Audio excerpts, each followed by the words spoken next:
do not, and I repeat, do not mess with Linda from accounting. So last night I went to go see the Sam Raimi movie Send Help, starring Rachel McAdams and Dylan O'Brien. Now, the basic premise of this movie is that Rachel McAdams is a long tenured employee at this company. She is an accountant that's there, and she has been there for about 7 years. The CEO of the actual company has passed away, and so that business has gotten passed down to the son, which is played by Dylan O'Brien's character. Now, Rachel McAdams in this movie is completely quirky. She's a little bit weird. She's a little bit difficult to communicate with from the rest of the coworkers that she works with. So everybody makes fun of her, kind of plays her as like this a little bit of a pawn, doesn't take her serious, stuff like that. And her boss is nothing but a jerk. That's all he is just such a big jerk in this movie.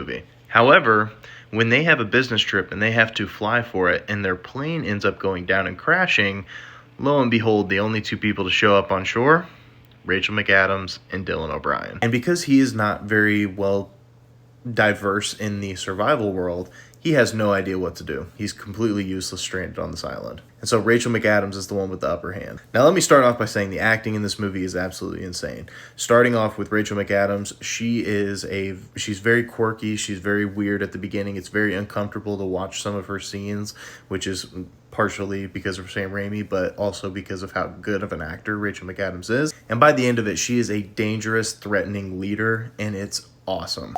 And Dylan O'Brien, I mean, he also plays such an incredible role. He does a lot of eye acting. He does a lot of just the fact that he is so smug at the beginning. Like, he is so smug, thinks he's better than everybody that there ever was. And by the end of it, you see that he actually fears Rachel McAdams and just how powerful she is. But I think my favorite part about this movie, lo and behold, is the Sam Raimi-isms of this movie. Every corner, every crevice, every crook, everything that you could possibly think of had Sam Raimi written all over it. The dark humor was there. It was very dark, but it was also very funny. The gore was turned up to 11. There was a scene with a pig. If you guys know what I'm talking about, you know what I'm talking about. And one of the final fight scenes, full gore, turned all the way up to 11. And not to mention the horror in this movie was great. There's a scene on the beach. If you've seen it, you know exactly what I'm talking about. It nearly had me jumping out of my seat. So overall, this movie was awesome. If you have the ability, go out and see it in the theaters. It's definitely going to be worth it. I'm going to give it a 4.5 out of 5 stars, and this is my favorite movie that I've seen this year.